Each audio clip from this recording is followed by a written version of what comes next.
Good morning. Thank you for joining me today.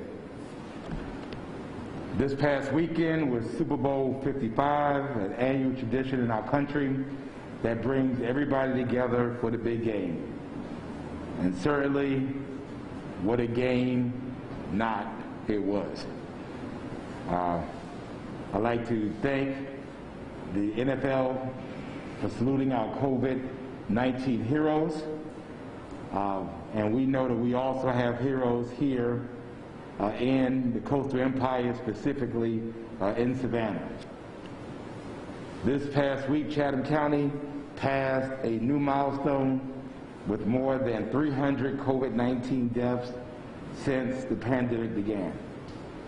President Biden has urged everyone to celebrate the Super Bowl differently, but there are reports from all over the country, and certainly many of you have seen them on social media, that people were celebrating as if we were not living in a pandemic, which is unfortunate. We are asking for people to continue to wear your mask, watch your distance, wash your hands, and if you feel like you have COVID-19 symptoms, we're asking people to please get tested. We have additional news about the COVID-19 vaccinations throughout the Coastal Health District. As you know, they reopened vaccine appointments scheduling last week, and people can make an appointment for your first dose online. You go to gachd.org to check availability and book an appointment. If you don't have internet access or you need help scheduling, you can call 912-230-5506. And please know and understand in advance that telephone waits might be long. We are still in phase 1A+, which means that shots are limited to healthcare workers, emergency first responders, individuals aged 65 and older, and caregivers of those 65 and older. A caregiver is a person who is paid or unpaid who regularly assists with the task of daily living. You must also live in Georgia, either full or part-time, or be employed in the state and meet the criteria specified to qualify. You do not have to live in the county in which you don't have to get your shot in the county in which you live. Any Georgian can be vaccinated in any county. So that's important to know. The website is booking your first dose only. You will schedule an appointment for your second dose during your first dose. If possible, you should plan to receive your second dose at the same place you received your first one. You can book an appointment up to 8 days in advance. And if you do not see any available appointments, please check back the next day. Even with the new online portal, health department staff still need, and I think deserve, our patience. The Georgia Department of Public Health is looking for volunteers to help with its COVID-19 vaccination response. Georgia Responds is Georgia's health and medical volunteer program that matches medical and non-medical volunteer skills and credentials to help stop the spread of COVID-19 in Georgia. To volunteer, visit dph.georgia.gov/Georgia-responds. That's dph.georgia.gov/Georgia-responds, and click on Register Now. Once your skills and credentials have been reviewed and verified, you'll be notified by a DPH representative. As I shared last week, Chatham County received an $8.7 million grant to help residents, including those in the City of Savannah, with emergency rental assistance. The Chatham County Emergency Rental Assistance Program can assist households unable to pay rent, not mortgage, but rent and utilities due to the COVID-19 pandemic. Any money received must be used for direct financial assistance including rent and past due rent, utilities and past due utilities, and these funds expire on December the 31st of this year. The person applying for funding should be the signee on the lease agreement and or the utility invoice. Qualified recipients will be prioritized for assistance on a weekly basis. For more information, any Chatham County resident in need of rental assistance should directly contact the United Way of the Coastal Empire or the Economic Opportunity Authority. To contact the United Way, you can call 211 or 912-651-7730, or you can contact the EOA at 912-438-8077, or you can go online to EOA rentalassistance.itfrontdesk.com.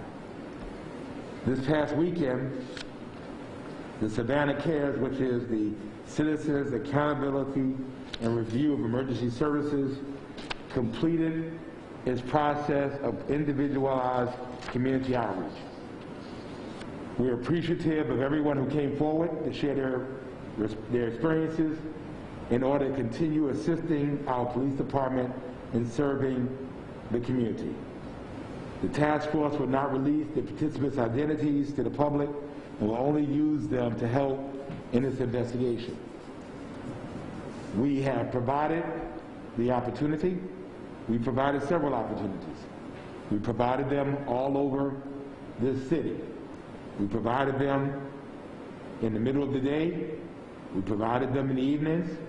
We provided them on the weekend. We provided it through email. We provided it through telephone. And so whosoever would came. And ultimately, my position on this is that it doesn't make sense to talk about it on social media if you're not going to talk about it with people who have the ability to do something about it.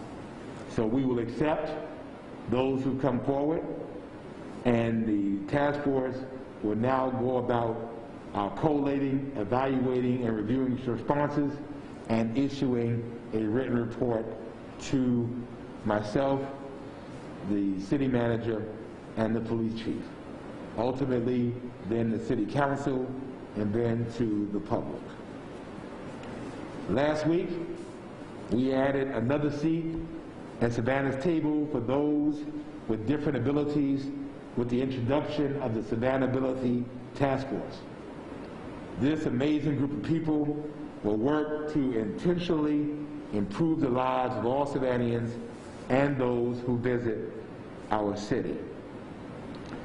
Savannah's 32nd Annual Black Heritage Festival kicked off on Friday. This year's festival is happening virtually, as it should, and I'm thankful to Mrs. Shirley James, Miss Amanda Hollowell, and the organizers for finding a safe way to celebrate this year. It was important that we continue to fund these festivals. It's important that we continue to invest. And many people may not realize that sometimes doing things on digital platforms actually incur more of a cost than doing it in person. So I'm hoping that this format will allow even more people to experience the different events occurring all this month. And to view a full Black Heritage Festival schedule, visit SavannahBlackHeritageFestival.org/schedule. SavannahBlackHeritageFestival.org/schedule. Some events require advanced registration, so we're encouraging you to check it out early. There's been a lot of talk about the Broughton Streetscape project, and I wanted to update you on what is going on with that. If you remember, the project was approved on December the 5th, 2019, with the prior city council, and we decided to wait until after St. Patrick's Day to start the project. That was pre-COVID. It was funded by SPLOST 6 at a total cost of $11.2 million for phase 1 Phase 2 will be funded by SPLOST 7 with the full project costing about $18.8 million. The purpose of this project is to enhance pedestrian activity along Broughton Street through wider sidewalks, ADA compliant sidewalks, and to enhance the city's ability to host festivals in and around Broughton Street, for example, during the Christmas tree lighting. All of this which supports our local small businesses. The project began on April the 27th, 2020, due to a COVID-19 delay. The first intersection road closure was Montgomery intersection from MLK Jr. Boulevard to Jefferson Street. We expected the first block to be complete and the intersection reopened by June the 13th. Now, Savannah is a very old city. And as with many things, when you start digging, you start finding stuff. And so we found some challenges. Once the road was closed, the contractor started investigative digging to locate the existing utilities. And the existing stormwater pipes were found to be different sizes and in different locations than that was known and shown in the construction plans. So project engineering consultant had to revise the design to accommodate the actual conditions. Stormwater junction boxes had to be reordered to accommodate the new design. And this caused a significant, unavoidable delay. We've also had water system challenges. We found that the water line on MLK Jr. Boulevard was 8 feet away and much shallower than expected. So the water line had to be relocated because it would conflict with the underground storm pipe at that intersection. The existing water service laterals began to fall apart when the contractor attempted to move them as designed. As a result, it was decided that the entire 12-inch water main down Broughton Street and the service laterals needed to be replaced. The City of Savannah's Water Resources Department brought in the contractor Southern Champion Construction to install the new water lines and laterals, which also caused a significant, unavoidable delay. Now, admittedly and transparently, we did not communicate as well as we should have. The fact of the matter is that these businesses are also our partners. This information was readily available, and we should have done a much better job in communicating as we found delays. People understand delays, they just don't understand when you don't communicate with them.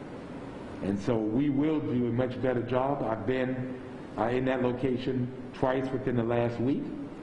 I will continue to visit it, and I'm committing to them that the city will be more communicative with them going forward.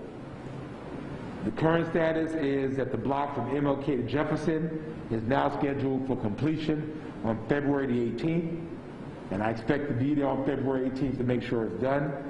The next block, Jefferson to Barnard, will close for construction on February the 10th, and is scheduled to reopen on April the 16th. We will make some decisions as to the feasibility of doing this type of project going forward in the COVID environment, and make some determinations, and we will communicate that to you as we move forward. The Savannah Arena project has a need for additional workers, and our citizens have the opportunity to be a part of it. We are having a construction industry career fair this Saturday, February the 13th, from 9 a.m. to 2 p.m. at the Savannah Civic Center. You will have the opportunity to meet trade representatives, connect with local unions, and discuss opportunities for training with WorkSource Coastal. And I want to be absolutely clear about that.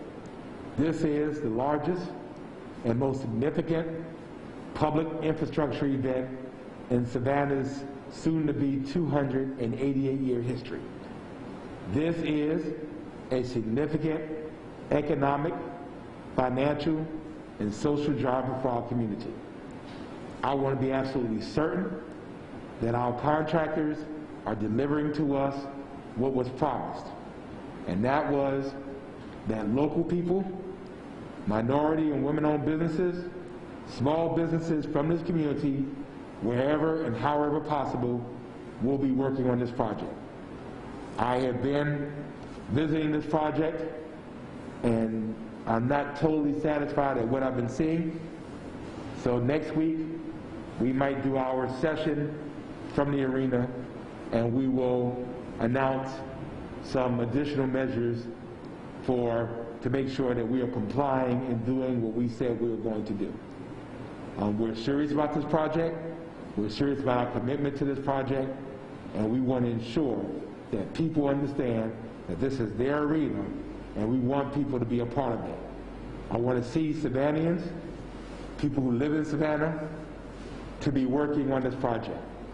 I want to see individuals with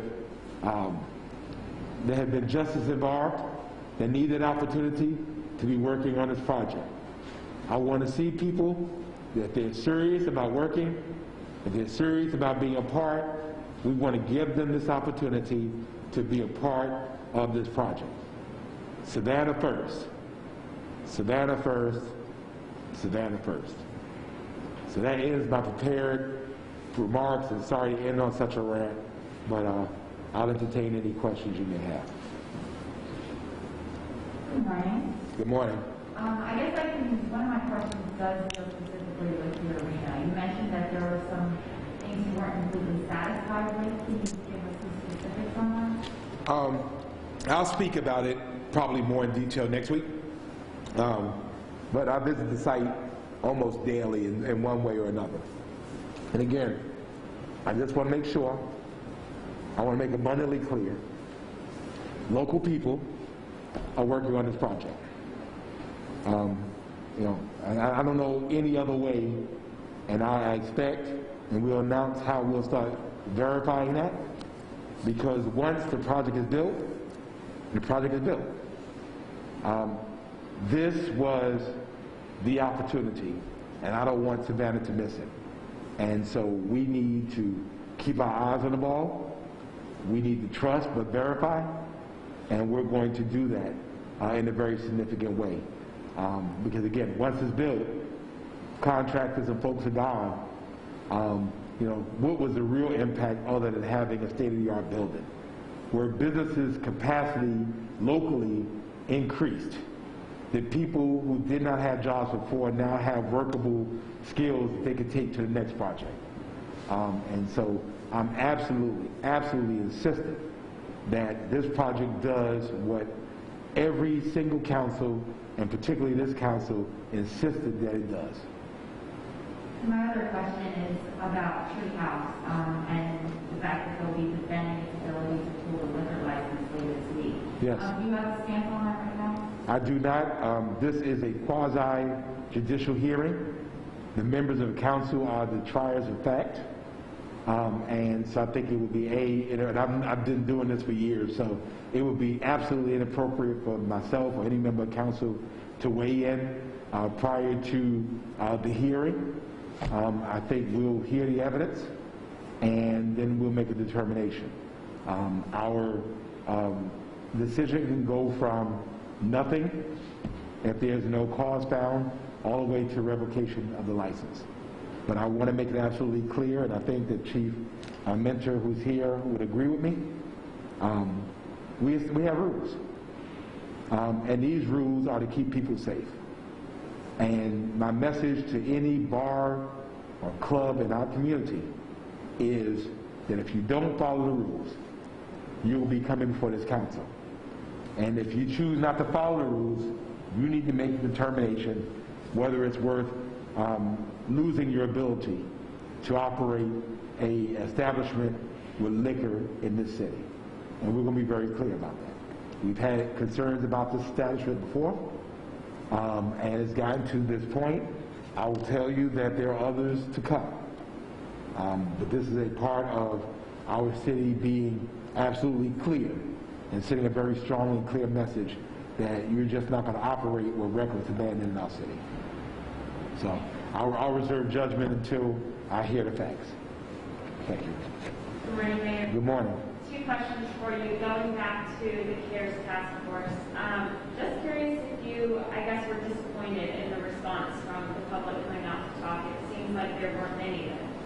No, not necessarily. I think for me, it was a matter of giving people the opportunity.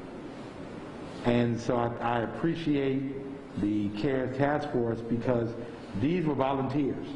It was supposed to be a 3-hour tour, so to speak. It was supposed to be 90 to 100 days. And they were so thorough in what they've done that it has gone on. And they wanted the opportunity to hear directly from the people. Remember, the parts were to review our use of force policies, to engage the community, to report the findings, and then have reform. So we have reviewed our use of force policies. We have issued a interim report with recommendations. As you remember, there were 12 of them. The police department has adopted 10 of them. We reported that to the community, and the engagement of the community was really the last piece. We provide the opportunity, and interestingly enough, sometimes people, when you give them the opportunity, and I mean, again, I've served in law enforcement, I recognize fully there are often 2 sides to a story. And so you'll say things sometimes on social media that when you now have to say you were treated poorly, we're going to investigate that. We're going to look at the tapes, we're going to look at the IA reports, we're going to look at all those things, and then you sometimes find out that the story was a little bit different than what you put out. So again, all we were charged with was giving people the opportunity. We did have some come, and what I've heard that has been fruitful conversation, and so I think that's important. And so the task force will complete its report, and then we will issue it to the community, and then we'll move on from there and talk about what the next phase of the CARES task force will do. Thank you. And last question, kind of going back to the police department, I feel like there's just a significant amount of talk about gunshot fires around the city. I know. About what? Sorry, what? About what? Gunshots. Yes. Around the city, and I think it was on February 3rd, maybe someone on Facebook posted about feeling like they heard 20 rounds in Arson Park. So just curious, any comment on that matter? Again, we live in a community that unfortunately we can't necessarily have it both ways. You can't have guns everywhere, unfettered, and then be upset when guns are everywhere.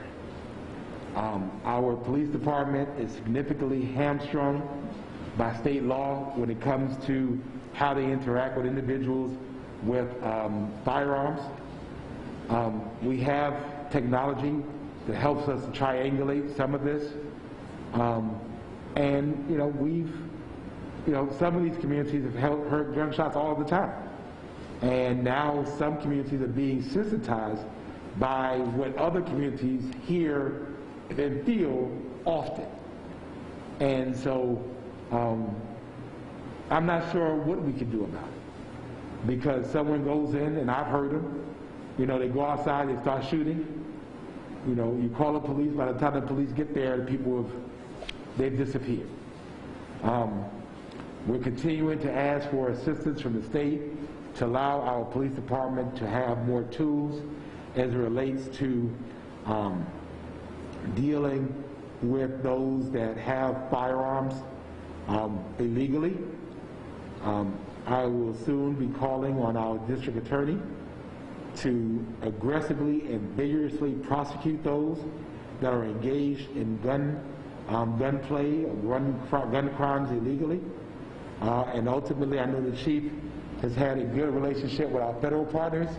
As you know, they have a very low tolerance. And so if we're able to charge some of these folks federally, then so be it. But this is something that's important to me. Again, it's not an either or. It's not no guns or all guns. I think that legal gun owners should have the right to have their guns. But I will tell you that I believe that the people doing these types of things are not legal gun owners. I don't see Chief Mentor just going outside and shooting up in the air, popping off 15 rounds just for the hell of it. Again, we have to get those other individuals. And ultimately, I want us to really look at expanding our shot spotter technology throughout our community, which has been a game changer for us. Because we are not only do we hear it, we're able to triangulate it. Our police officers are able to respond in a much more coordinated fashion. We're able to look at trends and locations, and it helps them as a investigative tool. So we're concerned about it as well. Morning, sir. Hey, sir. Doing well. I wanted to ask you about the agenda item on Thursday, ordinance that aims to prohibit pedestrian interference with the flow of traffic to include occupying medians. Has there been some iteration of this that's been floated before in the past and hasn't been successful? And second part to that is, what do you think about this text, and will it be successful in terms of passing? I believe that we are addressing a significant community issue. Roads are for cars, sidewalks are for pedestrians, and medians are used to separate the two and to provide a crossing. When people are in roadways, pedestrians, for reasons other than crossing, it poses a significant community danger, not only to the pedestrian, but also to the driver. We, throughout this community, we've seen this. I absolutely agree with the right of people to be, constitutionally, to be. They do not necessarily have a right to interfere with the flow of traffic. And so this is an opportunity for us to address what we have identified to be a growing problem in our community. And so this is our opportunity to deal with it. Not assuming to know the situation that folks are in who may be occupying medians and, say, asking for some kind of donation or a job solicitation, anything like that. But assuming that this ordinance passes, it'll be a citable offense, correct? It'll be what? A citable offense? Yes. Okay, so what would that look like monetarily, assuming someone gets a ticket? What would they be expected to do if they can't, say, afford it? We'll roll that out. That'll be rolled out.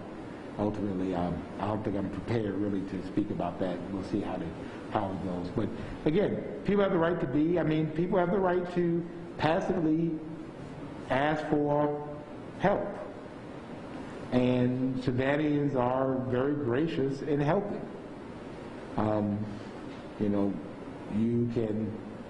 People could be there, and people have kind hearts, and they've given money. I've given food. Matter of fact, once I said they would work for food, and I had just purchased some McDonald's, and so I just gave them the bag, and they threw it back in my face and said, "I'll eat McDonald's." Okay. But this deals with the safety issue of people being within the flow of traffic, which poses an imminent danger to the pedestrian and for drivers. Could you imagine a place like Victory Drive in which a car hits a person, and then a car hits the car, and then a car hits a car, and a car hits a car? I think that city staff has identified this as an issue, and based on that, we are trying to find ways to address it. This gives law enforcement the leeway to be able to address it where there are problems. If there are no problems, there's nothing to address. And I'm assuming that by and large, most situations are not necessarily problems, but where they are, they have to be addressed, because every time it happens, and particularly some of our more busier roadways, is the potential for a disaster. And then you all will be reporting, well, this happened. And so I commend the city staff for being in front of this. Thanks. Thank you. Anything else? Anything else, ma'am?